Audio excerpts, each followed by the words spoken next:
Bonjour à toutes et à tous. Tout d'abord, merci de suivre ce premier webcast de la division Answer IT Security. La première thématique que nous avons souhaité aborder est celle de la cybersécurité. En effet, on entend de plus en plus parler de cette problématique, que ce soit au sein des médias, ou bien des réseaux sociaux, ou encore des articles issus de la presse, qu'elle soit spécialisée ou plus grand public. Mais au final, qu'est-ce qui se cache derrière ces termes à la mode que sont APT, cyberattaque ou bien cyberconflit? Et surtout, quels sont les enjeux qui s'appliquent réellement à notre environnement et aux structures au sein desquelles nous travaillons tous les jours? C'est ce que nous allons essayer de vous présenter au travers de ce webcast, tout en s'efforçant de rester sur des composants génériques et ne pas aborder trop de points techniques. Ces points seront de toute façon abordés dans de futurs webcasts. Nous allons donc commencer par une première présentation très rapide. Donc, pour ma part, je m'appelle Benoît Ramillon. J'assume au sein d'Answer deux fonctions, celle d'IT Security Consultant et celle d'IT Security Manager. D'un point de vue background, j'ai une longue expérience d'un point de vue technique puisque j'ai commencé ma carrière directement au sein de sociétés d'intégration. Au début en France, puis en Suisse. Bonjour à toutes et à tous, je m'appelle Julien Bouillot. J'occupe au sein d'Answer la fonction d'IT Security Consultant. Pour ma part, mon background est plus mixte. J'ai une expérience à la fois en intégration, mais aussi en client final, en tant que responsable du système d'information. Concernant l'agenda de ce webcast, nous avons décidé de faire un agenda très concis en 3 phases, très simples. Tout d'abord, nous allons aborder les enjeux et les organisations et l'organisation des différents cyberattaquants. Puis, mon collègue Julien abordera quelques chiffres afin d'amener une certaine réalité à tous ces mots de type cyberattaque, cyberconflit. Et enfin, nous aborderons quelques points d'amélioration.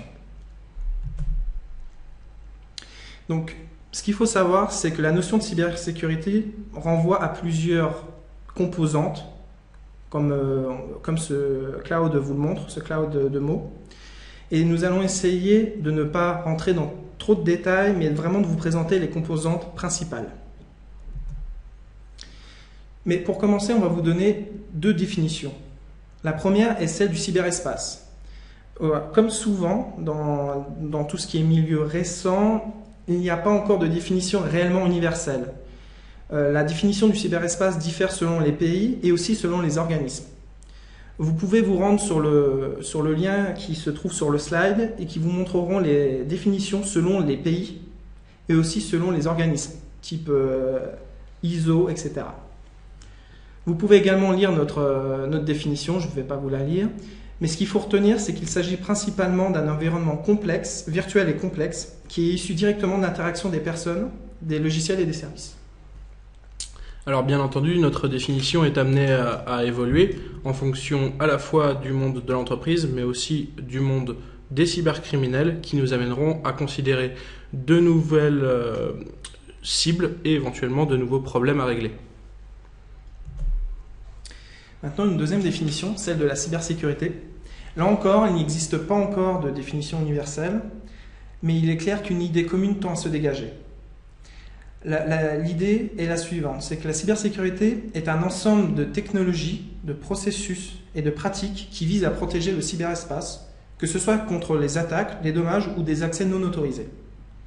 Donc de manière beaucoup plus générale, en fait, on va inclure dans la cybersécurité, bien sûr, les ressources technologiques, mais aussi les best practices, la gestion des risques, la formation, que ce soit des administrateurs ou bien des utilisateurs, ce qu'on appelle le security awareness. Le but final est donc de protéger nos équipements informatiques connectés au sens large, donc ça inclut bien entendu tout ce qui est périphérique mobile, etc. Et de protéger tout ce qui est une valeur pour notre entreprise. Maintenant, on va aborder rapidement les différents acteurs des cyberattaques. On peut catégoriser les acteurs de différentes façons. En fonction de la relation avec la cible, on parle alors d'acteurs qui sont soit externes, soit internes, soit des partenaires. Ce qu'il faut savoir, c'est que ce sont les acteurs internes qui représentent la majorité des incidents, mais pas forcément la majorité des fuites de données. Après, on peut aussi classer les acteurs en fonction de leur motivation et des objectifs recherchés. C'est comme ça que nous allons aborder notre webcast. Donc on parle en gros de 4 acteurs différents. de 4 motivations différentes. Pardon. La première, c'est la cybercriminalité, qui peut être organisée ou non. Ensuite, le cyberterrorisme, qui là va renvoyer à une utilisation de l'information à des fins de propagande. On parle également de cyberespionnage, qui peut être issu du monde privé, étatique, voire autre. Et enfin des cyberconflits, qui est une catégorie qui est assez particulière, assez à part, puisque cela se traduit par un État ou bien un groupement étatique qui attaque un autre État. Les cibles des cyberattaques sont variées. Les acteurs sont variés, les enjeux sont variés, et de ce fait découlent également des cibles variées, des méthodologies variées et des organisations qui le sont tout autant. Une idée reçue qu'il faut oublier, c'est que seules les entreprises de grande taille et de forte valeur ajoutée sont des cibles. En effet, ce sont souvent ces sociétés qui sont des cibles des APT. Et ce qu'il faut bien comprendre, c'est que les cyberattaques ne sont pas que des APT. On va le voir un peu plus loin, mais également la majorité des cyberattaques sont des attaques industrialisées. Il faut également prendre conscience que toute entreprise ayant un système d'information est une cible. Seuls les enjeux des cyberattaquants changent. Par exemple, dès qu'on a un système d'information avec des postes, on peut intéresser un cyberattaquant qui souhaite agrandir son réseau de botnet. Donc, on devient donc une cible pour lui. De façon résumée, une cyberattaque est composée de 4 choses, d'attaquants, bien entendu, de cibles, d'enjeux et enfin d'une méthodologie, d'une organisation. Les origines des cyberattaques, premièrement, la cybercriminalité. Donc en fait, ce qu'il faut retenir de la cybercriminalité, c'est que c'est un processus simple et qui est parfaitement maîtrisé par les cyberattaquants. Donc l'objectif du cyberattaquant peut être divers et varié. Ça peut être agrandir son réseau de botnet, ou bien voler des données bancaires, ça a été le cas de Zeus notamment, ou encore mener une campagne de ransomware, mettre en service un réseau, etc. Donc ce qu'il faut savoir, c'est que ce type d'attaque se décompose en 5 phases principales. La première, le choix de la cible. Donc on va notamment choisir le thème de la campagne. Par exemple, on souhaite faire une campagne contre les institutions financières ou bien contre les institutions publiques. Ensuite, on va choisir le ou les pays, si on souhaite faire une attaque plus générale sur, par exemple, européenne, mondiale. Ensuite, on va créer la campagne. Donc on va devoir déjà mobiliser une équipe. On peut ne pas avoir besoin de ressources supplémentaires, ou bien en plus de son équipe actuelle, on peut avoir besoin d'autres hackers.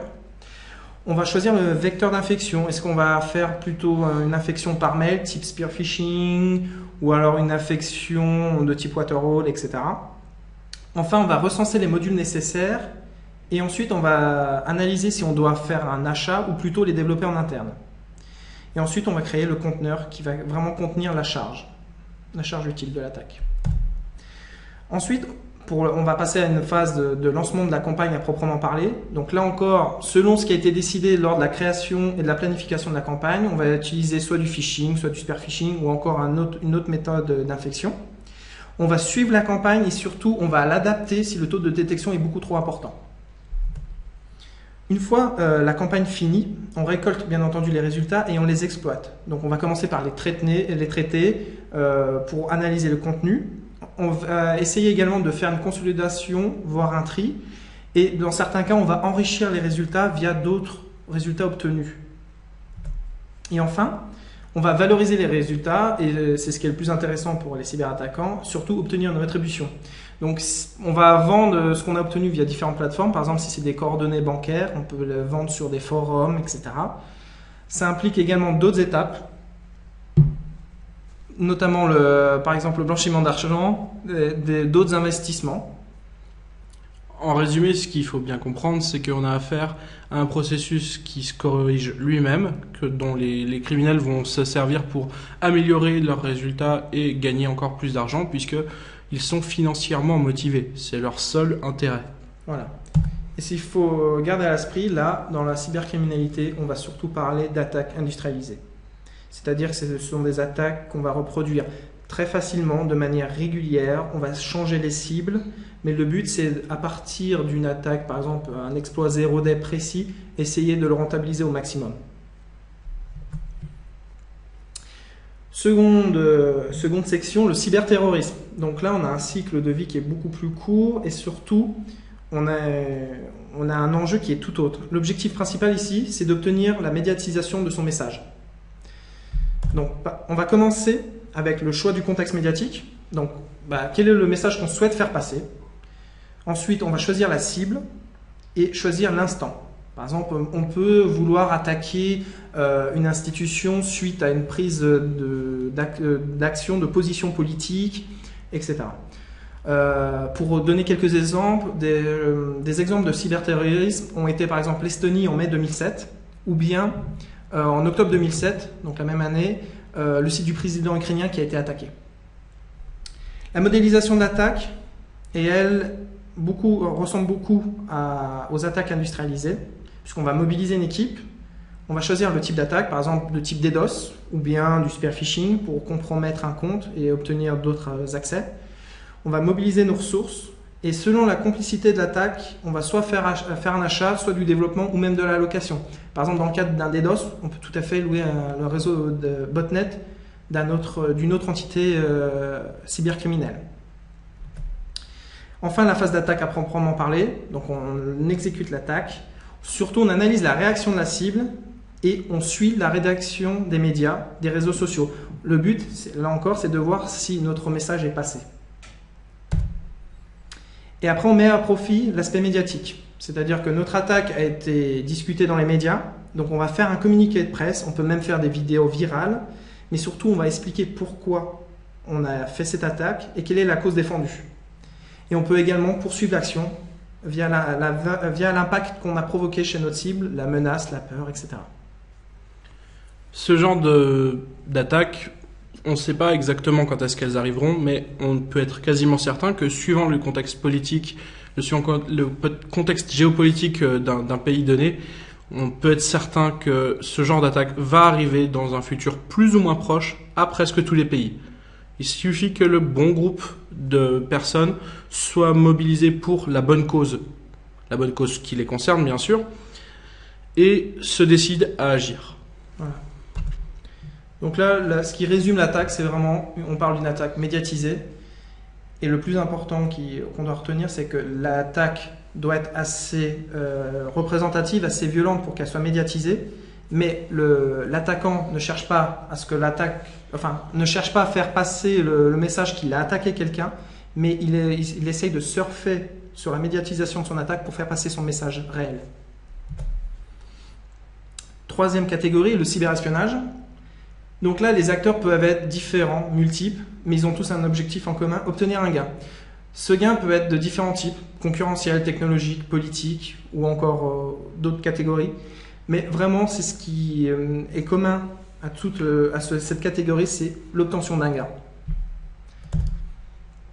L'obtention du gain peut être d'ailleurs réalisée au travers de différentes actions, comme l'exfiltration de fichiers ou de mails. Donc là, c'est vraiment une recherche d'informations pour un gain technologique, notamment. La copie des frappes clavier, l'écoute des communications VoIP, etc. Il y a beaucoup de moyens d'obtenir des informations. L'attaque elle-même est en 4 phases. Encore, donc la planification, donc on va choisir les informations qu'on souhaite obtenir et déjà choisir son mode opératoire. Ensuite, on a toujours une étape de préparation où là encore on va mobiliser une équipe. Est-ce que les ressources qu'on a au sein de son équipe interne est suffisantes ou alors est-ce qu'on doit faire appel à des profils entre guillemets externes? Ensuite, on va collecter les informations sur la cible afin de modéliser une attaque qui a un maximum de chances de réussir. Puis on la conçoit. Et ce qu'il faut savoir dans ce type d'attaque, c'est qu'elles sont toujours testées et validées. Ce genre d'attaque prend du temps, a un coût financier non négligeable, qui sera, si l'attaque est un succès, largement amorti, on est d'accord, mais pour s'assurer de ne pas faire du travail pour rien, on va tester et valider l'attaque. La phase d'attaque à proprement parler, il s'agit tout d'abord d'une compromission initiale. En général, donc ça c'est un schéma assez générique, toutes les attaques ne répondent pas à ce schéma, mais c'est le schéma qui se dégage le plus généralement. Donc on a une compromission initiale qui va conduire à une élévation de privilèges. De là, on va faire une reconnaissance du système d'information, réaliser des mouvements latéraux si nécessaire, et enfin exfiltrer les données. Et la dernière étape, l'étape d'exploitation, donc on va analyser les données récoltées, on va mettre un terme à l'attaque et surtout, on va supprimer au maximum les traces qu'on a laissées afin de compliquer une éventuelle analyse post-incident, type forensique. Pour le défendant, le but est bien sûr d'arriver avant la phase d'exploitation et surtout avant la fin de l'attaque. Le but de l'attaquant est de ne pas se faire voir, d'avoir un gain et, si possible, de ne pas se faire voir. Donc, si le défendant arrive trop tard, il est possible qu'on sache qu'on a été attaqué, mais impossible de savoir sur quoi, pourquoi et par qui. Et c'est là qu'il faudra qu'on travaille. Voilà. Donc là, on parle clairement d'attaque spécifique, on cible quelqu'un de précis, on ne parle plus d'attaque industrialisée. Donc ce sont des attaques plus rares mais à forte valeur ajoutée et ce sont des attaques dites invisibles. Le but c'est de rester invisible le plus longtemps possible, comme le dit le slogan en anglais, plus on restera invisible, plus on pourra obtenir des informations. Pour rappel, beaucoup d'attaques, enfin les attaques de type APT sont classées dans cette catégorie et on détecte malheureusement en général les attaques des mois après leur début. La dernière catégorie, qui nous intéresse peut-être moins en tant que particulier, ce sont les cyberconflits. Donc là, on parle clairement d'acteurs de type étatique, ça peut être des groupements ou des États seuls. Par exemple, pour le cas Stuxnet, c'était plus une association des États-Unis avec Israël. Donc dans ce cas précis, on a 4 phases également. On va avoir le choix de la cible. Donc, est-ce qu'on va cibler une personne précise, une organisation, un complexe industriel? Si je reprends le cas Stuxnet, c'était un complexe industriel qui permettait de faire de l'enrichissement nucléaire. On va déterminer le résultat qu'on souhaite. Ça veut dire qu'on peut soit essayer d'exfiltrer des informations pour savoir ce qui est en train de se préparer, ou bien vouloir avoir une action destructive et ainsi ralentir son ennemi. Et ensuite, on va choisir le mode opératoire. Ensuite, la planification de l'attaque. Là encore, on retrouve dans un cadre assez générique. Mobilisation des équipes, collecte d'informations sur les acteurs primaires, voire collecte d'informations sur des acteurs secondaires. Et une formalisation du planning. Là, on est vraiment dans de l'attaque planifiée. On a accès à un budget très important puisque c'est un budget de type étatique. Et on va vraiment mettre en phase une méthodologie de suivi de projet. C'est vraiment un projet. La conception de l'attaque à proprement parler, donc on va choisir le type d'attaque, est-ce que ça sera APT ou bien un DDoS de grande envergure, etc. On va rechercher des vulnérabilités. Là encore, on va développer ou acheter les modules nécessaires. Les États peuvent eux aussi faire appel à passer par le marché noir pour acquérir des exploits, 0-day ou autres. Et enfin, comme dans les attaques de type cyberespionnage, on va faire des tests et de la validation. Le but est de s'assurer que l'attaque sera fonctionnelle. Et l'attaque à proprement parler, l'exécution de l'attaque peut être plus ou moins longue. Et surtout, on va monitorer l'évolution de l'attaque. Voilà. Donc là, on parle d'attaque ciblée et très très évoluée de par les moyens qui sont mis en jeu. Pour commencer à introduire la prochaine partie qui sera présentée par mon collègue, je vais vous introduire très rapidement ce qu'est la malware economy. Donc ce schéma qu'on peut trouver sur Internet est très intéressant puisqu'il représente réellement ce qu'est l'Internet. Donc il y a vraiment une partie visible qui est à la surface, un petit peu comme un iceberg, c'est ce qui est le plus petit au final, la plus petite part. Et enfin il y a ce qu'on appelle le deep web, où il faut utiliser certaines méthodes pour se connecter. On va parler de sites ou de forums qui ne sont pas référencés par les différents moteurs de recherche. Et c'est sur ce forum ou ces sites qu'on va trouver des ressources. Donc on va retrouver des ressources, par exemple des informations. On va trouver des forums pour se mettre en contact avec des hackers, des équipes, ou alors pour pouvoir acquérir des exploits ou louer des services de type botnet, DDoS. Par exemple, si vous souhaitez mettre hors d'état d'usage le site de votre concurrent pendant quelques heures, quelques jours, c'est quelque chose que vous pouvez tout à fait louer. On vous a présenté les 4 différentes origines possibles des attaques comme étant différentes, mais il ne faut pas voir ça comme des silos qui sont complètement isolés les uns des autres. Il y a des débordements et des échanges entre eux, c'est-à-dire qu'il y aura des échanges économiques comme on pourra le voir un peu plus tard. Voilà. Donc, en un slide, je vais essayer de vous présenter rapidement cette structure, les outils qui sont derrière et surtout ce que vient d'introduire Julien, les échanges. En effet, on a parlé de 4 acteurs, en gros de 4 types d'attaques. de 4 enjeux, 4 motivations, mais beaucoup de choses se regroupent. Déjà, la notion du marché noir, de la malware economy est derrière du deep web. Ce qu'il faut savoir, c'est que tout se vend ou tout se loue. C'est ce que je vous ai dit, on peut tout à fait louer un réseau de type botnet, ou alors on peut louer un package avec un malware, la structure des serveurs command and control et le support, parce qu'il ne faut pas croire, mais ces gens font également le support technique, et tout ça pour quelques centaines d'euros ou centaines de dollars par mois. Donc tout s'achète, mais tout s'achète également, ça veut dire qu'un attaquant peut également, s'il se rend compte que pour son projet il nécessite une vulnérabilité ou un exploit 0day, l'acheter en ligne, parce qu'il ne souhaite pas passer de temps à chercher lui-même un exploit 0day ou une vulnérabilité 0day, il veut gagner du temps, bref, il peut aussi monnayer ce dont il a besoin. Il peut également louer des compétences pour un projet donné. On peut tout à fait trouver des développeurs, etc. Donc c'est un marché qui est prêt. Ce qu'il faut vraiment retenir, c'est que c'est un marché parfaitement structuré et organisé. L'objectif, c'est que ce soit les acheteurs ou les vendeurs, tous doivent y trouver leur intérêt. Par exemple, un groupe de Black Hat peut très bien trouver l'exploit 0day dont ils ont besoin pour lancer leur campagne d'affection. La structure est robuste, aussi bien d'un point de vue organisationnel que technologique. Les forums cachés dans le deep web sont très bien maintenus. On fait vraiment attention à ce que les gens qui passent des annonces soient vraiment professionnels. On a une monnaie qui est derrière ça, c'est le Bitcoin. Donc c'est une monnaie qui est de plus en plus connue dans le monde public, mais sachez que c'est une monnaie qui est très très utilisée sur ce type de forum. L'avantage, c'est qu'il n'y a pas de traces. Il y a d'autres types de monnaies décentralisées qui seront bien sûr utilisées, mais c'est celle qui ressort le plus en ce moment. Et ce qu'il faut savoir aussi, c'est que ce marché noir, cette malware economy, renvoie également à d'autres actes délictueux, notamment le blanchiment d'argent.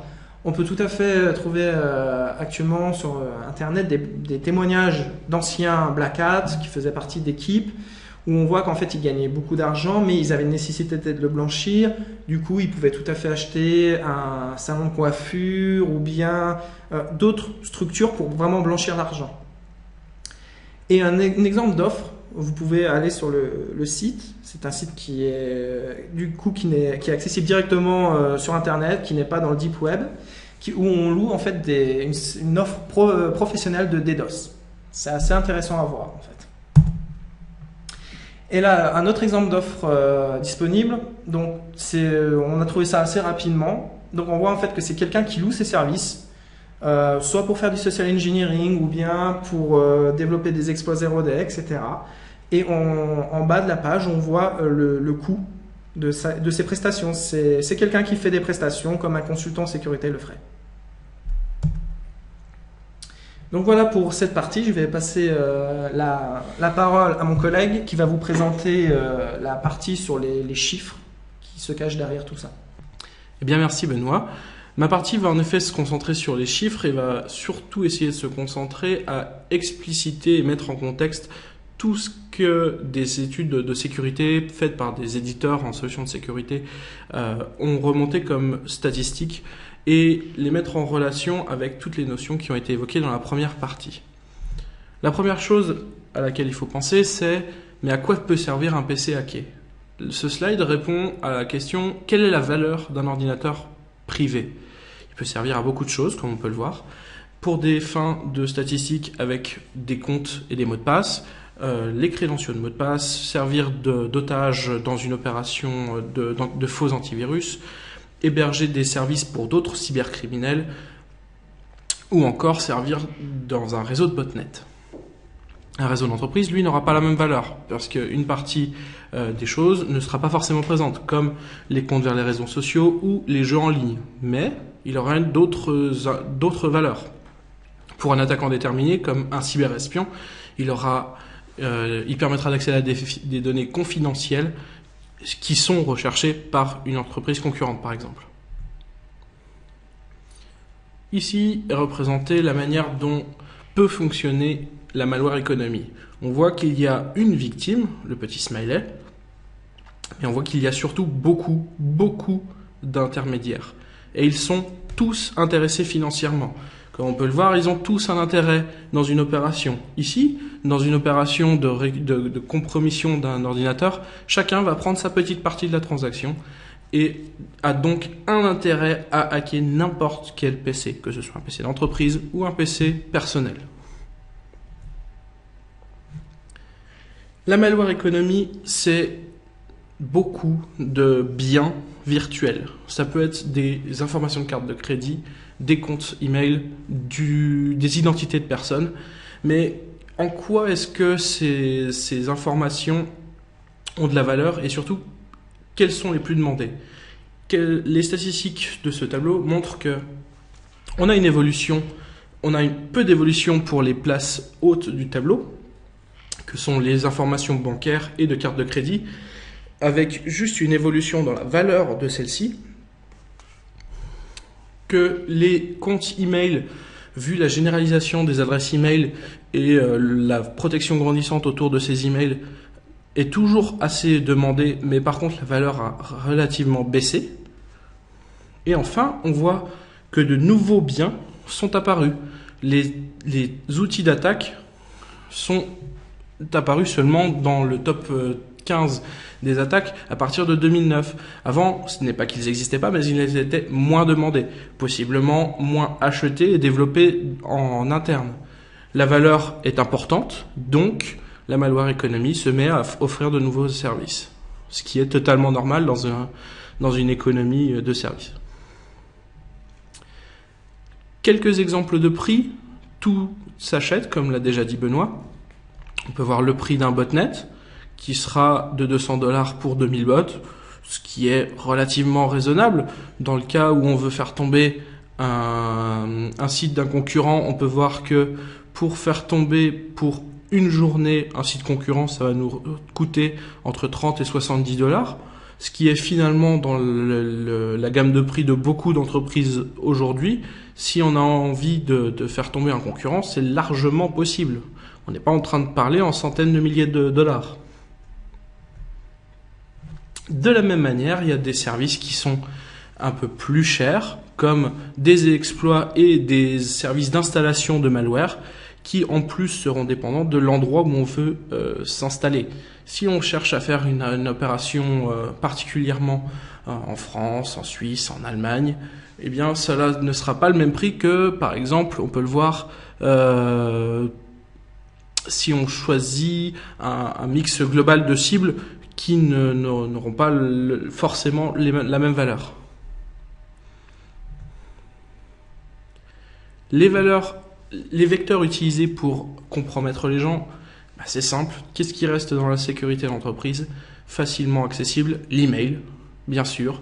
Et il reste un vecteur encore très prisé des cyberattaquants. On peut voir l'évolution du nombre de virus par email. On peut voir qu'il y a peu d'évolution globalement, une augmentation en 2011, mais un retour dans la moyenne en 2012. Et surtout, on peut voir que 23% des malwares sont des URL en 2012. Et comme l'a si bien dit Julien, on va rester sur des bases fonctionnelles. Là encore, je le reprécise, mais le but des cyberattaquants, c'est de gagner de l'argent. Du coup, on va utiliser des moyens, des vecteurs d'infection dont on est sûr qu'ils sont ouverts. Toute entreprise a besoin de mails. Si j'envoie un mail, je ne suis pas sûr que l'utilisateur va ouvrir le mail, mais au moins je suis sûr qu'il va le recevoir. À part bien sûr si on utilise des mails trop génériques qui seront catégorisés par anti-spam. Mais on est sûr que le vecteur mail, toute entreprise en a besoin et donc c'est un flux qui est ouvert. On a beaucoup sécurisé dans les dernières années l'email, alors on peut se dire on est tranquille avec du spam, ça ne va pas passer. Et surtout, beaucoup d'entreprises ont mis en place de la sensibilisation. Alors on peut se dire mais alors on est tranquille avec du phishing, il y a peu de chances que je sois pris. Les statistiques montrent le contraire. On peut voir que si on fait une campagne qui contient 3 emails, eh bien on a quand même plus de 50% de chances d'avoir un clic dans cette campagne, ce qui est quand même énorme. De la même manière, si on prend une campagne qui contient 6 emails, alors bien sûr on ne parle pas d'adresses email générées au hasard, on parle d'une liste d'adresses email achetées sur le marché noir, mais avec 6 emails, les statistiques montrent qu'en moyenne, on a une 80% de probabilité d'avoir au moins un clic sur notre URL ou notre malware embarqué. De la même manière, le vecteur web est deuxième grosse cible utilisée par les cybercriminels. L'email, on doit envoyer l'email à une personne. Le web, c'est une manière différente de procéder puisque c'est l'utilisateur qui va aller sur le web, soit par un lien qu'on lui aura envoyé, soit par habitude de naviguer sur Internet. Le navigateur, comme on peut le voir sur le schéma de gauche, est la cible préférée des cyberattaquants parce que c'est beaucoup plus simple d'attaquer un navigateur que de faire une injection SQL sur une base qui n'est pas dans notre contrôle. Un cybercriminel peut tout à fait en installer un sur un ordinateur sous son contrôle et avoir tout loisir de faire les tests qu'il veut.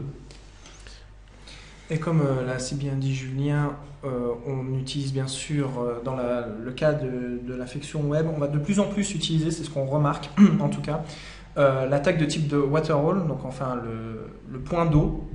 En fait, l'objectif, c'est vraiment, pour ceux qui ne connaissent pas ce type d'attaque, c'est on va vraiment recenser les habitudes de navigation des utilisateurs de notre cible et on va infecter les sites les plus visités. C'est vraiment ça. Ça veut dire que comme dans la jungle africaine, les prédateurs vont se mettre autour du point d'eau et attendre que leur cible arrive pour boire et les attaquer. Donc là, on se rend compte que c'est de plus en plus utilisé, d'autant plus que les utilisateurs communiquent de plus en plus sur leur façon de naviguer, sur leur historique de navigation. Et donc c'est quelque chose de plus en plus utilisé parce qu'on arrive même à cibler précisément les cibles qu'on souhaite attaquer. Alors, le marché de l'infection web est amené à évoluer parce que l'évolution de l'utilisation du vecteur web, elle aussi évolue. Comme on peut le voir sur des statistiques sur une année, données par StatCounter, on peut voir que la part de marché des navigateurs évolue. Donc, en conséquence, comme on est dans une économie de marché, les utilisateurs changeant d'habitude de consommation, eh bien, les cybercriminels vont eux aussi changer de cible. D'autant plus qu'on voit également que l'évolution de la technologie fait qu'on va utiliser d'autres périphériques pour naviguer, notamment l'utilisation de tablettes ou de smartphones. Et du coup, le cyberattaquant se retrouve face à de nouveaux marchés, on va dire, de nouvelles perspectives. Et il est parfaitement conscient que s'il infecte ces nouvelles plateformes, qui ont aussi leur navigateur web, il pourra accéder à d'autres types d'informations qui sont elles aussi monnayables.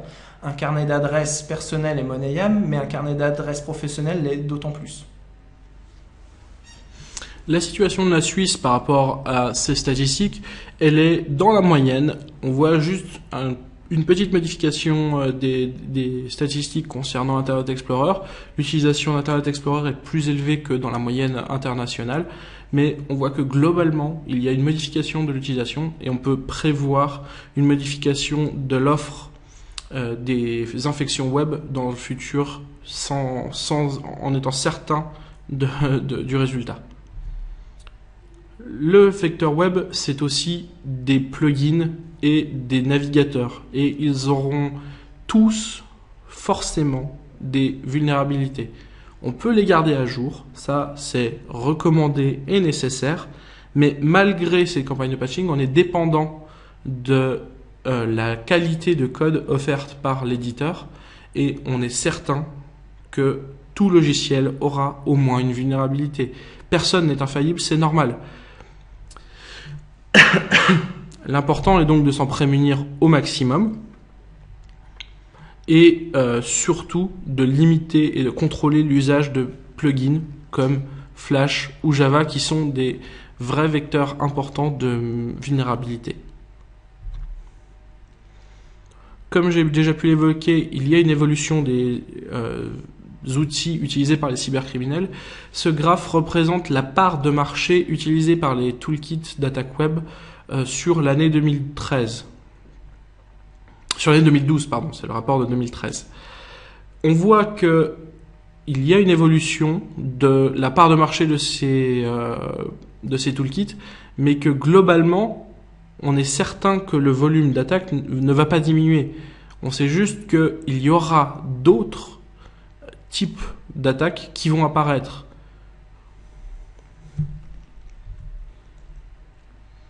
Ensuite, face à une compromission qui apparaît certaine, malheureusement, pas forcément dans l'immédiat, mais au moins dans un futur proche, il est important d'avoir un programme de réponse à incident. L'Institut SMG a fait un sondage concernant cette réponse à incident auprès d'entreprises qui ont mis en place un programme de réponse à incident. L'important pour un programme de réponse à incident est surtout qu'il soit très efficace, forcément. Mais on peut voir, d'après les statistiques, que 20% seulement des personnes répondant à ce sondage considèrent leur programme de réponse à incident comme très efficace. 60% le considèrent raisonnablement efficace, mais est-ce que on est certain de cette réponse? Est-ce qu'ils n'ont pas surévalué leur capacité les capacités de leur programme de réponse à incident? Et surtout, qu'est-ce que veut dire raisonnablement efficace? Est-ce qu'on n'empêche pas une partie de l'attaque? Est-ce qu'une partie de notre SI reste vulnérable? Là, il y a une vraie progression à faire. Les programmes de réponse à incident sont malheureusement trop peu nombreux et assez mal maîtrisés lorsqu'ils sont mis en place. Il faut absolument bien les préparer, les mettre en place et surtout les travailler, s'entraîner à les dérouler. Comme toute procédure de sécurité, comme on fait des alertes incendie dans les bâtiments. On va maintenant s'intéresser à l'évolution des cibles dans les types d'attaques et on peut voir que sur les 3 dernières années au moins, il y a relativement peu d'évolution dans la répartition entre les attaques opportunistes et les attaques ciblées. Nous avons affaire à une majorité, une très grande majorité même, d'attaques opportunistes qui peuvent être rattachées à des attaques de type industrialisé par rapport à une minorité ou une presque minorité d'attaques ciblées qui peuvent être faites soit par des cyberespions, soit par des organismes de type étatique. Ceci s'explique d'autant plus qu'une attaque industrialisée est peu coûteuse et peut être très facilement réutilisable pour d'autres cibles, alors qu'une attaque ciblée, comme on l'a déjà expliqué, est beaucoup plus coûteuse, que ce soit de type APT, cyberespionnage ou même attaque étatique.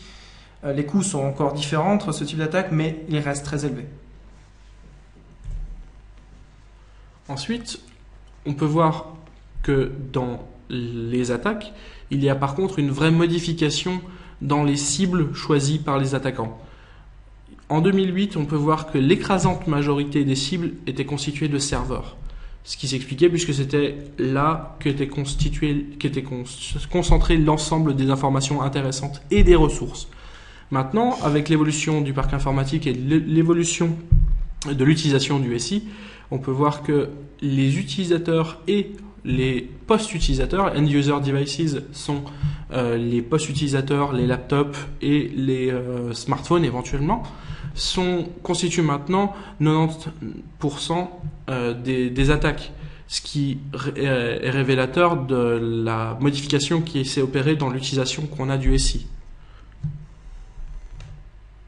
L'évolution des méthodes maintenant dans les attaques, au vu des efforts faits par les entreprises pour se sécuriser, elles s'attendent forcément à ce que les attaques qui pénètrent leur système d'information soient très évoluées ou ciblées.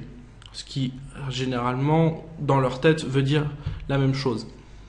Mais au vu des statistiques ramenées par l'opérateur Verizon, on peut voir que les attaques de type low complexity, donc ce qui veut dire utilisation de méthodes basiques sans adaptation à la cible et surtout nécessitant peu de ressources, sont les plus utilisées par les attaquants pour la compromission initiale dans une fuite de données. Par exemple, ce qu'on inclut notamment dans la partie complexité faible, c'est l'utilisation d'une souche de malware réputée, enfin déjà connue, qui serait détectée facilement par des outils de détection par signature, mais il suffit de repacker cette souche pour arriver à bypasser la majorité des produits de détection par signature, notamment des antivirus. Donc ce qu'il faut comprendre, c'est qu'on n'est pas à chaque fois entre guillemets obligé de réinventer la roue, mais parfois juste savoir tirer parti de la faiblesse des méthodes de détection, dans ce cas par signature, permet d'arriver à un résultat tout à fait efficace.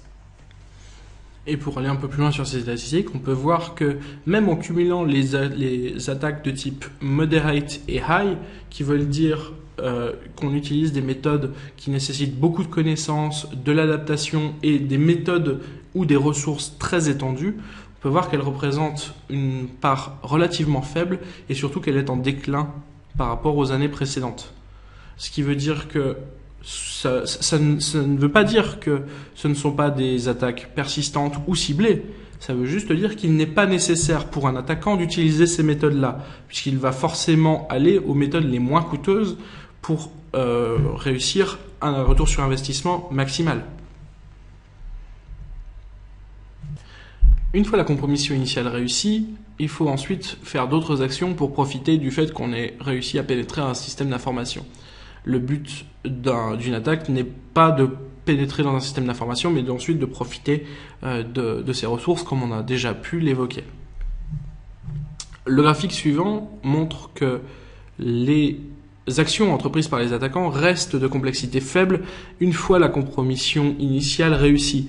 Ce qui veut dire que la sécurité périmétrique n'est pas suffisante en l'état, et la sécurité interne est aussi insuffisante puisqu'elle n'empêche pas la propagation d'une attaque.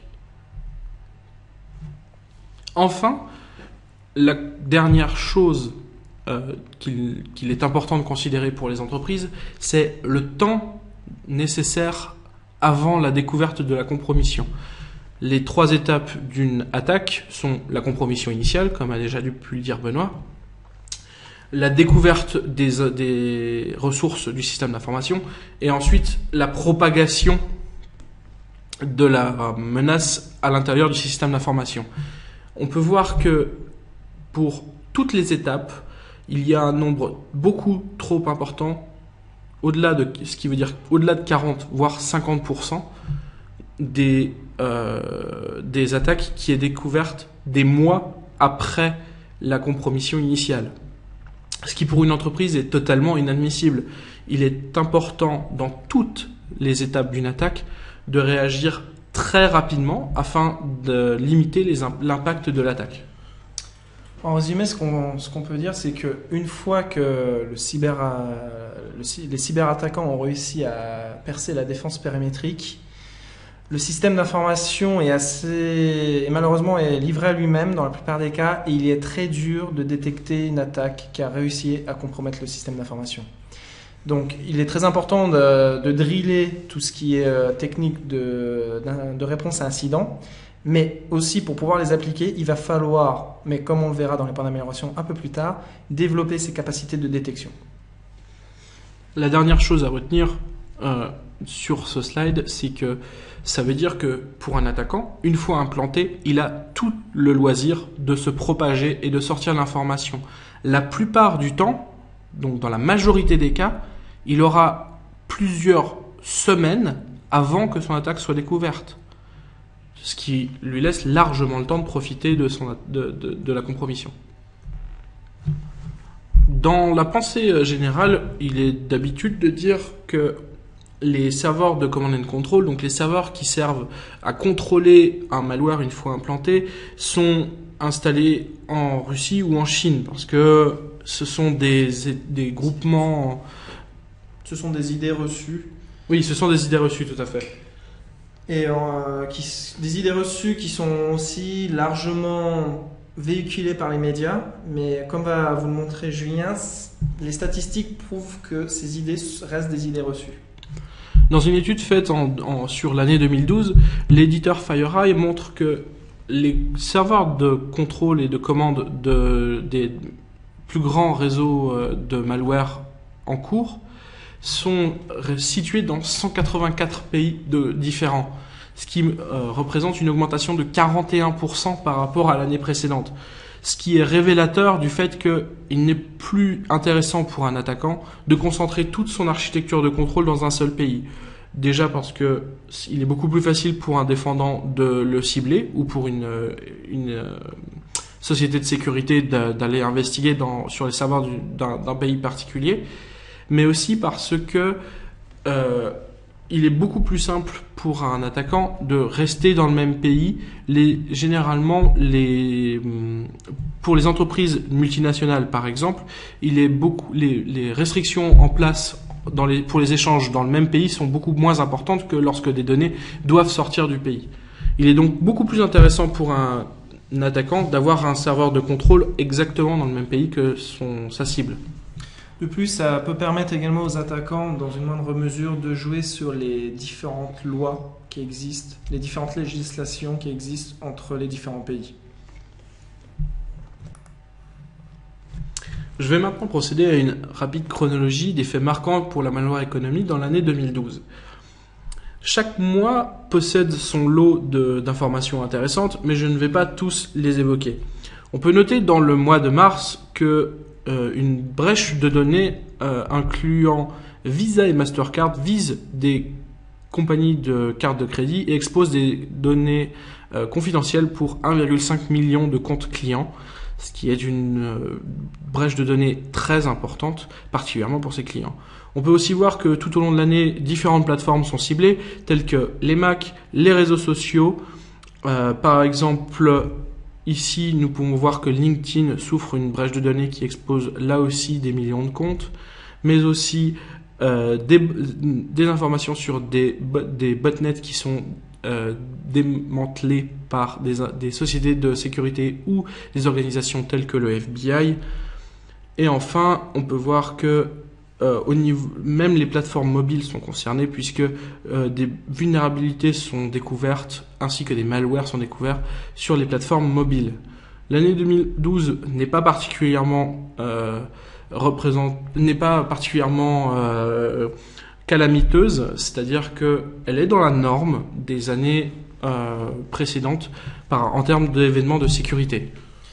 Et on peut aussi rajouter à tout ça, si on prend par exemple l'année 2013, qui a déjà commencé, qu'en plus de tous ces événements vraiment liés à des attaques à la malware economy, il existe aussi d'autres problèmes de sécurité qui peuvent être liés aux éditeurs eux-mêmes. Notamment si on prend l'exemple en 2013 de Motorola, on a découvert que Motorola transférait des données confidentielles, aussi bien sur les téléphones grand public, les smartphones grand public que professionnels. Et donc il faut aussi prendre conscience qu'il n'y a pas que la malware economy, mais qu'il peut y avoir d'autres facteurs extérieurs qui sont tout aussi compromettants. Enfin, nous ne rapportons que ce dont nous avons conscience. Nous ne parlons que des événements de sécurité qui sont sortis dans les médias. Il peut y avoir des informations qui sont sous non-disclosure agreement ou alors des informations qui n'ont pas encore été découvertes par les firmes de sécurité mais qui sont activement exploitées par la malware, par les cybercriminels. Maintenant que nous avons fait le tour de toutes ces statistiques et de l'actualité 2012, nous allons nous intéresser au cas de la Suisse et plus particulièrement à son classement par rapport au reste du monde.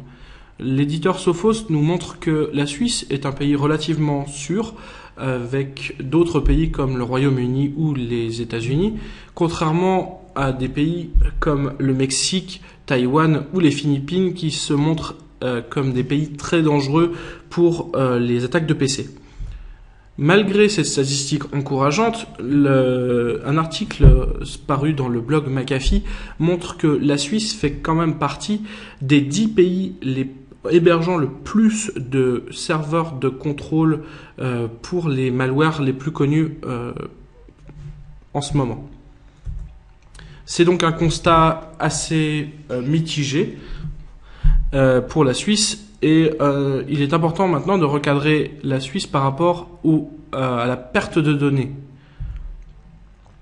La Suisse, par rapport au reste du monde, est dans la moyenne, aussi bien en termes de nombre d'internautes victimes de cybercriminalité durant leur vie que dans le temps consacré à la résolution d'un incident de cybercriminalité. C'est donc un constat encourageant, mais il y a encore du travail à faire. Nous avons pu, dans cette partie, faire un état des lieux de l'existant. Essayons maintenant de nous intéresser à l'avenir, qui, en l'occurrence, réside dans les données mobiles. Cisco a sorti un Networking Index qui s'intéresse au volume de données générées par les mobiles sur les années 2012 à 2017. Et nous pouvons constater que nous ferons face à une augmentation exponentielle du volume de données. De la même manière, entre 2010 et 2012, nous pouvons voir une augmentation très importante de l'offre en termes de malware mobile et on peut supposer que cette offre continuera d'augmenter avec en parallèle de l'augmentation de l'utilisation des smartphones. En effet, ce sont des cibles de choix parce qu'ils disposent d'informations équivalentes à celles des ordinateurs que nous utilisons aussi bien personnellement que dans l'entreprise, mais ils ne disposent pas encore du même niveau de sécurité. Et nous pouvons aussi voir que la consommation de données faite par ces appareils n'est pas du tout la même que celle d'un ordinateur. Les smartphones et les tablettes ne sont pas du tout utilisés uniquement pour un usage professionnel, mais aussi personnel, ce qui augmente très fortement la surface d'attaque de ces appareils. En conclusion de cette partie, nous constatons une évolution de la surface d'attaque de l'entreprise, mais malheureusement, on constate que les dépenses dans la sécurité ont, elles, très peu évolué. Les postes de dépenses des équipes de sécurité des grandes entreprises sont restés les mêmes dans les 5 dernières années et ne sont pas encore amenés à évoluer sans prise de conscience des dangers que nous avons pu évoquer. Malgré cela, il y a la présence d'un marché du malware et du hack et une réelle accessibilité des outils qui ne sont plus des choses réservées à des États ou des groupements de type mafieux disposant de moyens importants, mais presque toute entreprise peut utiliser de ces outils illégaux afin d'en tirer un avantage.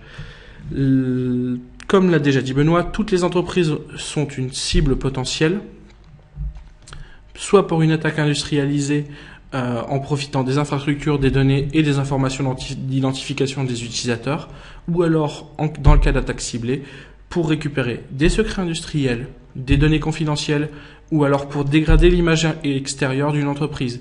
Et si on imagine le cas d'une organisation internationale qui serait compromise et qui se mettrait à communiquer de manière raciste, xénophobe ou misogyne sur des réseaux sociaux, la perte d'image et la perte financière conséquente serait tout aussi importante qu'un secret industriel pour une entreprise industrielle. La prochaine évolution du SI que l'on peut prévoir, c'est une migration des données vers le cloud, le mobile, et il faut donc se prémunir des futurs risques liés à ce marché. Merci Julien pour cette présentation détaillée et tous ces chiffres qui nous permettent de vraiment contextualiser toutes ces menaces et ce qu'est les cyberattaquants et les cybermenaces. Maintenant, je vais attaquer la dernière partie. On va donc aborder les points d'amélioration. Donc, ce sont des points qu'on a pu lister au travers de nos différentes analyses et également ce qu'on a pu voir chez nos différents clients. Donc, un point de situation actuel. Donc, ce qu'il est important de comprendre et de prendre conscience, c'est qu'il est nécessaire de changer de paradigme. En effet, on a passé les 20 dernières années à vraiment développer la prévention et la sécurité périmétrique. On a mis un très fort accent dessus, notamment via les firewalls, tout ce qui est proxy, les UTM, etc. Il faut également faire un point sur la prévention par rapport à la détection. La prévention est faillible. Alors bien entendu, on peut également dire que la détection est faillible. Oui et non. En fait, la détection simple via un seul mode de détection, par exemple par signature, est clairement faillible, surtout à l'heure actuelle. Par contre, une détection, lorsqu'on parle de détection, on parle de quelque chose de plus évolué, qui va se baser sur différents critères, différentes méthodologies de détection. Et la détection, ce qu'il faut garder également à l'esprit, c'est que la prévention, c'est important, mais si la prévention échoue, la seule façon de réagir, c'est la détection. C'est ça qui nous permettra de mettre en œuvre nos procédures de réponse à incident. Donc, il est clair qu'il faut développer nos capacités de détection. Il faut également évoluer et passer d'un mode de défense qui est purement statique, voire semi-dynamique, vers vraiment vers un nouveau mode qui va mettre en valeur une notion de dynamisme beaucoup plus importante. En effet, les attaquants ont sur les défenseurs un grand avantage, c'est qu'ils ont toute la possibilité de tester. Ils sont dans le beau rôle. S'ils essayent 1000 fois et que ça passe une fois, ils ont gagné. Alors qu'à l'inverse, pour un défenseur, c'est le contraire. Si ça ne passe qu'une seule fois, c'est déjà perdu. Du coup, lorsqu'on parle de mode de défense plus dynamique, ça va passer par différentes étapes. En fait, ça peut déjà passer par la sensibilisation. Ça veut dire qu'un utilisateur qui reçoit un mail de spearphishing, qui détecte ça comme du spearphishing, va alerter les équipes IT. On est déjà dans un cadre dynamique de communication entre les différents acteurs. On peut également mettre en place beaucoup plus de dynamisme via les relations, les interactions entre nos différents produits de sécurité. On peut tout à fait imaginer qu'une solution de détection de compromission de poste dialogue avec une autre solution orientée sur le NAC et qui lui indiquerait à cette dernière de mettre en quarantaine le poste afin de le couper du réseau. Donc voilà, il faut vraiment chercher à induire plus de dynamisme dans sa défense. Ensuite, il est clair que la détection par signature est insuffisante, surtout qu'on parle, selon les éditeurs, entre 120 000 et 200 000 nouvelles menaces par jour.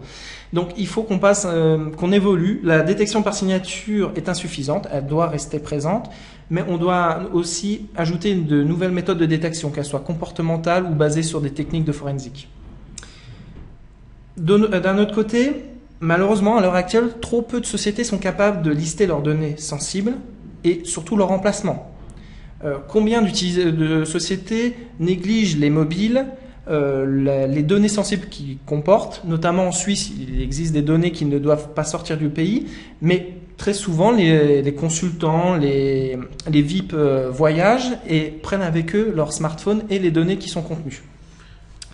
De la même manière, en interne, il est rare que les entreprises soient dans la capacité immédiate de fournir à leurs responsables ou à un organisme d'audit la liste entière des personnes ayant accès à leurs données sensibles. Ils sont capables généralement de donner une liste supposée. Voici la liste des personnes qui sont censées accéder à nos données sensibles. Mais il existe pourtant des solutions qui le permettent, mais peu de sociétés mettent en place ces solutions. Et pourtant, c'est très important, il me semble, de savoir qui accède à ces données sensibles, de vérifier qui l'accède, qu'est-ce qui en est fait et l'évolution du nombre de personnes. Tout en sachant que ce qu'il faut garder également à l'esprit, c'est que dans la plupart des attaques recensées, qu'est-ce qui est recherché, qu'est-ce qui a de la valeur, c'est les données sensibles. Donc savoir à quel emplacement elles se trouvent, quels sont les droits d'accès, est une chose primordiale pour élaborer un plan de défense efficace.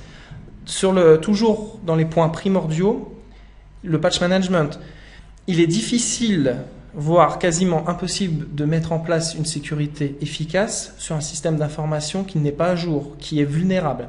Donc bien sûr, il existera toujours des vulnérabilités, 0 day, mais déjà être sûr que son parc est à jour et que tous ses périphériques sont patchés est une chose très importante. D'autres points qu'il ne faut pas négliger, beaucoup de personnes pensent que l'application des bonnes pratiques pures permet de se prémunir face aux attaques évoluées. C'était une chose qui paraît séduisante mais qui s'avère fausse dans la pratique. En effet, beaucoup de gens vont vous dire il suffit de ne pas ouvrir les pièces jointes de mails issus de personnes qu'on ne connaît pas, certes, mais si un RH reçoit un CV malicieux, le travail du RH est quand même d'étudier le CV, surtout si ce CV, comme par hasard, correspond à une candidature à un poste ouvert.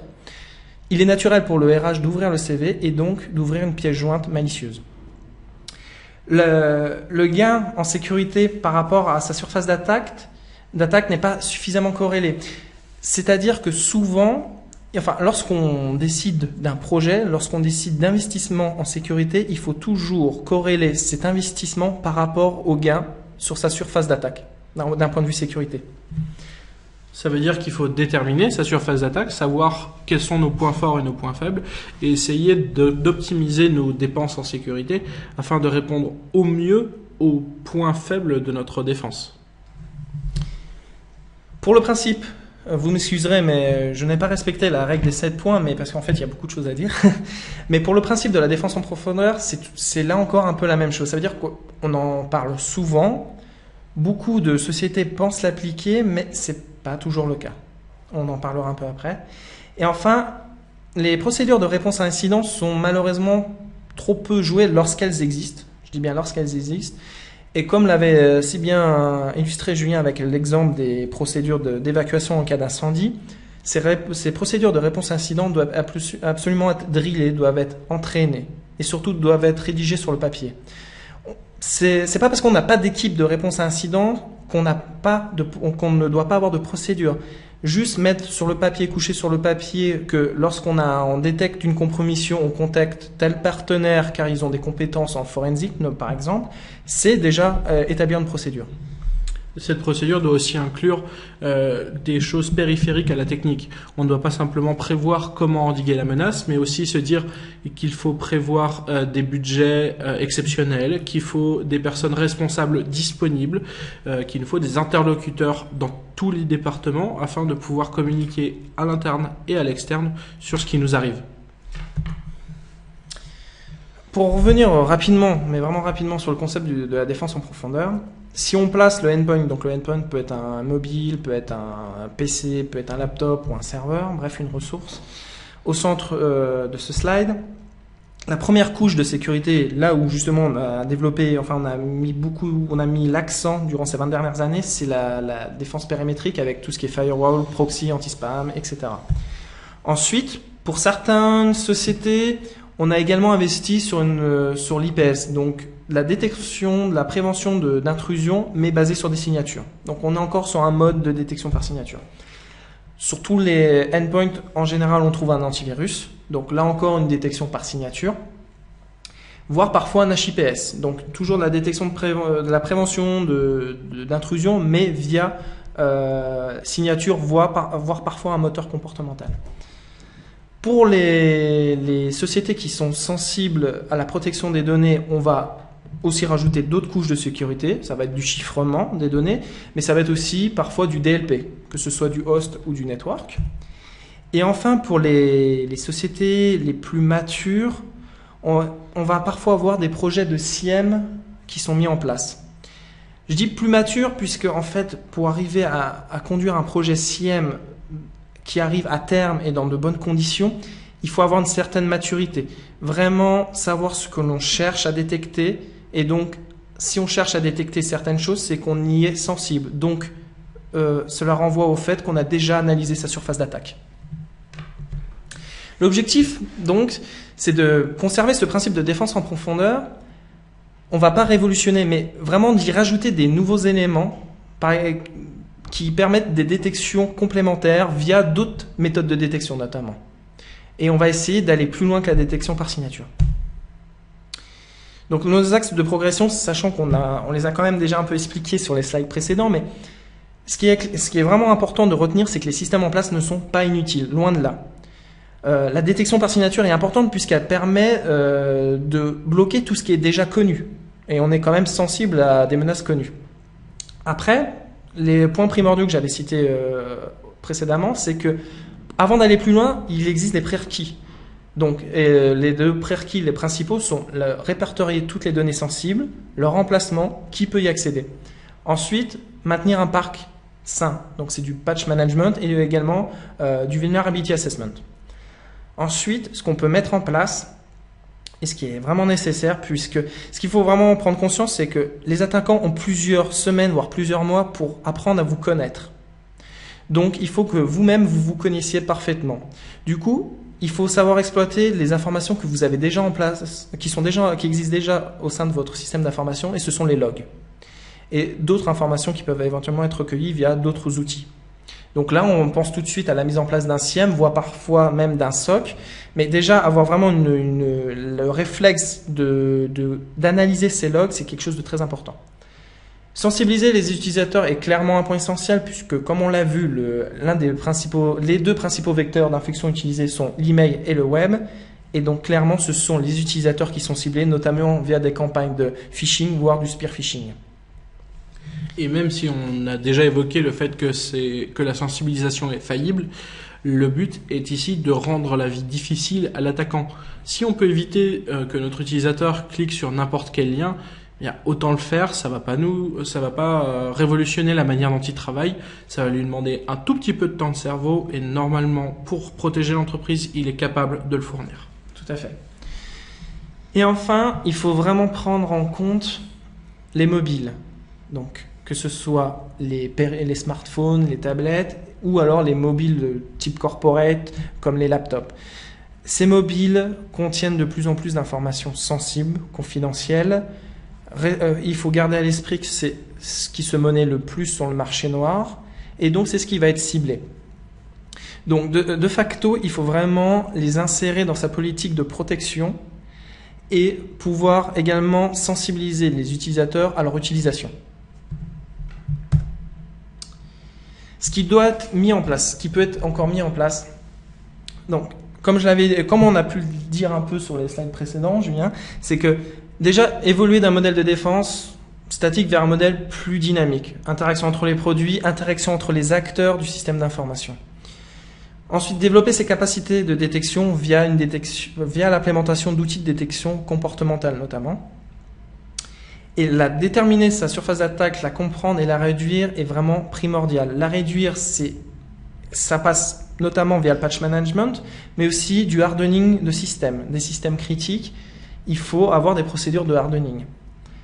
Ensuite, quelque chose de très important, c'est assurer un suivi détaillé des comptes privilégiés. Pourquoi ? Puisqu'en fait, ce qui se passe, c'est que, comme on l'a dit, une fois la compromission initiale établie, le plus généralement, on arrive avec des accès assez restreints au sein du système d'information. Donc, avant tout mouvement latéral et avant de pouvoir vraiment faire une étape de reconnaissance, il va falloir avoir une étape d'élévation de privilèges. Donc, pouvoir savoir si des comptes sont utilisés, donc des comptes existants, ou alors on voit que des comptes sont nouvellement créés, c'est quelque chose de très important et ça doit lever des alertes. Car un attaquant, via un exploit 0dev, via un exploit plus classique, peut arriver à créer un compte et lui affecter les droits administrateurs, et c'est ce compte qu'il utilisera dans ses mouvements latéraux. Déterminer l'empreinte OSINT, donc l'OSINT c'est l'Open Source Intelligence de sa société. Alors, c'est quelque chose qui peut sembler superflu, mais comme je vous l'ai dit, les attaquants ont plusieurs semaines, plusieurs mois pour vous connaître. Pour assurer une campagne de spear phishing très efficace, rien de plus simple, il suffit de collecter un maximum d'informations. Ça passe par de l'OSINT, ça passe par du social engineering.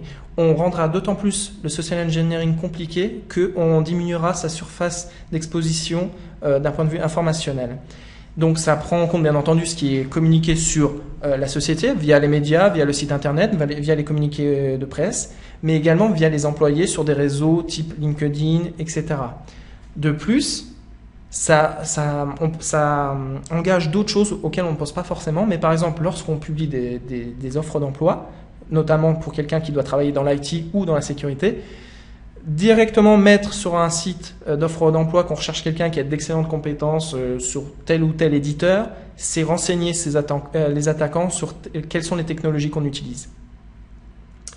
Enfin, deux derniers points, c'est développer les compétences, si on peut, si on a le budget pour avoir des gens, liés à la réponse aux incidents, et surtout créer des procédures, sensibiliser les gens qui vont devoir être impliqués au moment T, et enfin simuler, les entraîner, les driller. Ces deux points qui sont donc déterminer sa surface d'attaque et déterminer son empreinte OSINT, et ensuite les procédures et les compétences de réponse à incident, le but est, comme une analogie avec la défense d'un château fort au Moyen-Âge, est de ralentir l'attaquant, d'être prévenu au plus tôt et de pouvoir mettre en place un maximum d'éléments pour limiter son action, ralentir son action et maximiser nos chances de défense. Notre SI et notre château fort, on doit savoir qui nous attaque et éventuellement qu'est-ce qu'il a pris dans notre SI. Voilà. Un peu comme, par analogie, ce qu'on pourrait dire, c'est avant les firewalls, on avait ce qu'on appelait les autres bastions. Bastion, ça renvoie donc bien à une notion de fortifier. C'est vraiment ça, c'est qu'on a un SI, c'est quelque chose qui vit, on a des utilisateurs qui l'utilisent, et chaque personne doit être impliquée en fait. Bien sûr, dans la réponse à incident, on va pas impliquer tout le monde, mais le fait de sensibiliser les utilisateurs va permettre déjà de réduire notre surface d'attaque. Ensuite, si on est compromis, ça peut toujours arriver, le fait d'avoir des capacités de détection supérieures va nous permettre de savoir en amont lorsqu'on est attaqué. Et enfin, lorsqu'on est attaqué, il faut savoir ce qu'il faut faire, et donc c'est là où les procédures de réponse à incident rentrent en compte. Le but, c'est vraiment, comme l'attaquant se prépare, c'est que le défenseur doit se préparer. Enfin, c'est assez logique, mais mettre en place des outils de type pentesting, mais même autres, plus réguliers, est une chose très importante. Et justement, des audits de pentesting qui incluent la notion de spear phishing est très important, car ça nous permet de savoir jusqu'où un attaquant peut aller. Ça permet de savoir ce qu'un attaquant peut collecter comme information sur l'entreprise, donc ça permet d'auditer un peu la partie OSINT. Et enfin, ça permet de voir si notre processus de sensibilisation des utilisateurs a été efficace ou pas. Enfin, un des derniers salles, le but est atteint. En fait, là, on a deux graphes qui représentent les phases d'une compromission, d'une attaque. Et ce qui est très important, c'est que la détection doit s'effectuer au plus tôt dans le cycle de vie. Le cycle de vie de quoi? De l'attaque. C'est-à-dire que dans le premier cas, on voit que souvent la détection se fait soit au niveau des communications avec le serveur CNC, donc Command and Control, et donc soit avant ou soit pendant que les cyberattaquants procèdent aux actions. Donc actions, c'est des mouvements latéraux, récupération des données. Le but, l'idéal, ce serait de pouvoir être alerté au moment de la distribution. Notamment, on reçoit un mail de spear phishing avec une pièce jointe malicieuse dedans. Si on arrive à détecter à ce niveau-là, on est vraiment très en avant dans la phase. Il est clair qu'on aura beaucoup de mal à reconnaître une phase de reconnaissance, encore moins la phase de militarisation de la charge puisqu'elle se fait en interne et seulement en interne du côté cyberattaquant. Mais si on peut détecter dès le niveau distribution, alors là on marque beaucoup de points et on gagne du temps. Le gros intérêt pour le défenseur, c'est c'est d'être sûr que personne ne rentre dans notre SI. Une fois l'attaquant est à l'intérieur, si on est dans une phase de réponse à incident, on ne peut jamais être sûr qu'on a tout détecté. On est en train de revenir en arrière sur les actions de l'attaquant, mais on peut très bien passer à côté de quelque chose qu'il a particulièrement bien masqué. Alors que si on est au moment de la distribution, on l'empêche carrément de rentrer dans notre SI et de faire quoi que ce soit. Et c'est en ça que la défense doit progresser. Tout à fait. Donc voilà, nous en avons fini pour cette webcast qui, j'espère, vous aura plu. Il n'aura pas été trop longue. Pour tout vous avouer, on ne pensait pas faire aussi long. Pour résumer un peu ce qu'on a vu durant ce webcast, c'est qu'en fait les menaces ont évolué, les cyberattaquants ont évolué puisqu'ils ont compris qu'il y avait de plus en plus d'informations monnayables à exploiter, à récupérer.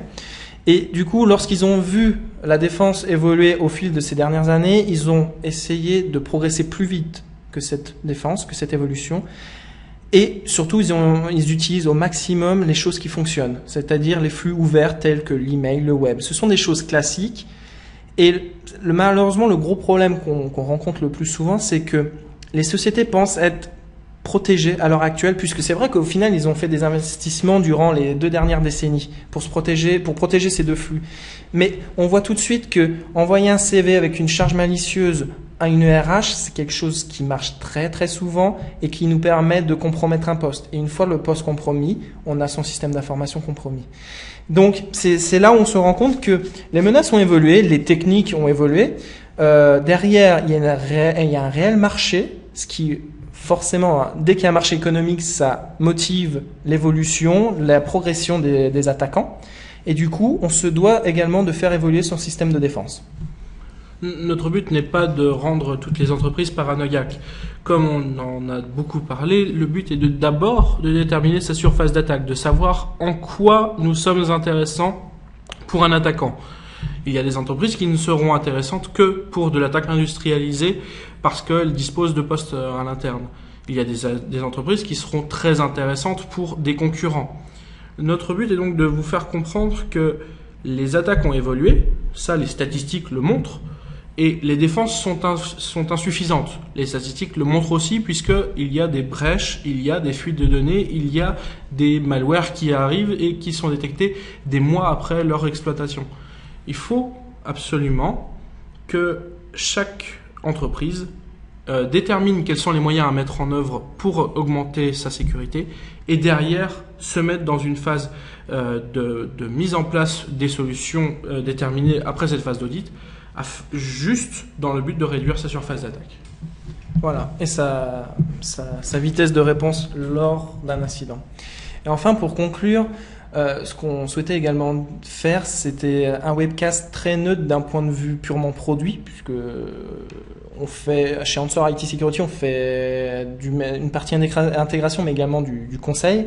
Et ce qui est important de noter, c'est que chaque société doit faire cette étape de réflexion, comme l'a dit Julien, déterminer sa surface d'attaque, la comprendre, essayer d'ajuster ses budgets en fonction des menaces réelles par rapport à sa surface d'attaque toujours.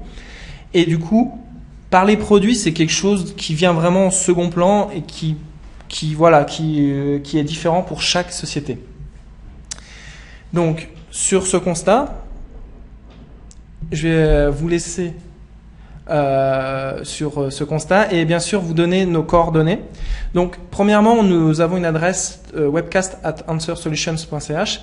Donc en fait cette adresse vous permet de nous faire part de tous vos commentaires, de ce que vous avez aimé, ce que vous n'avez pas aimé. Qu'on soit clair, c'est notre première webcast, c'est peut-être un peu long, mais le sujet est quand même important et il y a beaucoup de choses à dire.